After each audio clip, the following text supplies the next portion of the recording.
Hi, I'm back with another video on vertigo. And if you have vertigo, you are going to be very excited to watch this video because I'm not just going to show you what to do to get immediate relief.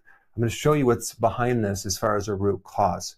The most common type of vertigo is this BPPV, benign paroxysmal positional vertigo. It's a fancy name for these little tiny calcium crystals that have broken off and they travel to another part of the ear, and it creates dizziness and spinning when you're in different positions. If you're bending over, you're going to feel dizzy and spinning.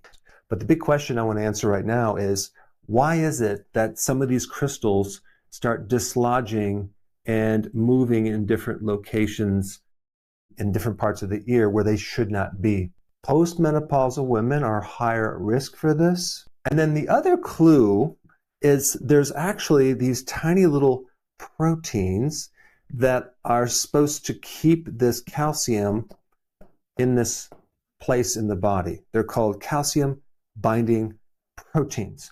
So I did a deep dive into those proteins, and there's several of them, and I wanted to know what controls them. And I found out what controls them. They're regulated by vitamin D3. That's right. In fact, a lot of people who have vertigo are extremely deficient in vitamin D3. Now, there is some of the research that's mixed, and I figured out why that is. Because unless you're going to take enough vitamin D, for some people, it's not going to work. If you're going to take just a tiny amount, and with all the barriers that people have with vitamin D, genetic, if you have insulin resistance, if you're overweight, also, more importantly, if you're not taking enough vitamin D every day, then you're not going to actually create the effect. Because the type of vitamin D that you need to really control this is in a part of the system where your body needs, at least as a maintenance, between 6,000 and 10,000 IUs of vitamin D3 every single day. Versus if you're taking just a tiny bit, 600 IUs, which is the RDA for vitamin D, which is ridiculous, you're probably not going to see a lot of results. Vitamin D actually rebuilds this crystal anchoring system that I'm talking about right here. There's a couple other little pieces of this puzzle I want to share with you because vitamin D doesn't work without magnesium. And then I also did a deep dive into magnesium in vertigo, and I found some really interesting information. Magnesium is one of the master controllers over calcium. So the combination of vitamin D3 and magnesium, I think, would be the best solution for vertigo. And I would also throw in their vitamin K2. Why? Because vitamin K2 helps tell the body where calcium should go. If you're missing vitamin K2, you end up with more calcium in the wrong place. And that could be related to this right here. And I would probably take no less than 10,000 IUs every single day. So now that you have that, when you start taking vitamin D and you're trying to solve this problem, it could take a week, it could take 2 weeks, it could take a little bit longer because you're actually going after a root cause. So what can you do in the meantime to resolve vertigo? There is a great simple procedure called the Epley Maneuver. So let's roll right into it right now. I'll bring my legs up onto the table. I'll turn my head 45 degrees to the left, and then I'll lie back. My head is supported on the bed, but just off the edge of the pillow so that my head is tilted slightly below horizontal. Here I'm going to note if I have vertigo and how strong the vertigo is. Okay, now I'll sit back up. Pause here for a few seconds to let everything calm back down.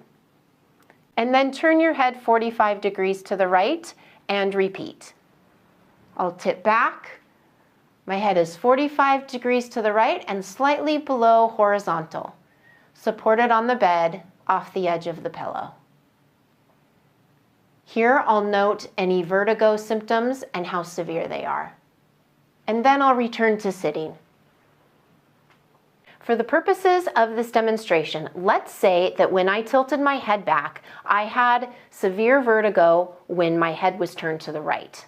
That indicates that the right ear canal is affected. So I want to do the treatment on the right side. I'll explain this as I go along. I'll bring my legs up onto the table. I'll turn my head to the right 45 degrees and then lie back. I'm going to stay in this position until the vertigo stops and then wait another 30 seconds. After that 30 seconds has passed, I'll move on to the second position. I'll turn my head to the left so that it's now 45 degrees to the left. Again, I'll wait until the vertigo stops and then another 30 seconds. For severe cases, you might want to wait up to about a minute in each position. Okay, after the time has passed, I'll move into the third position, which is on my left side with my head tilted down into the table about 45 degrees. You can go ahead and rest your head on the table, like this. Okay, after my vertigo stops and waiting another 30 seconds, I'll move into the final position. I'll sit up at the side with my chin tucked down. In this position, wait at least 30 seconds, and more than likely you'll need to wait a couple of minutes. You want to really rest in this position. Let your head and everything settle back down again before you get up and move on with your activity.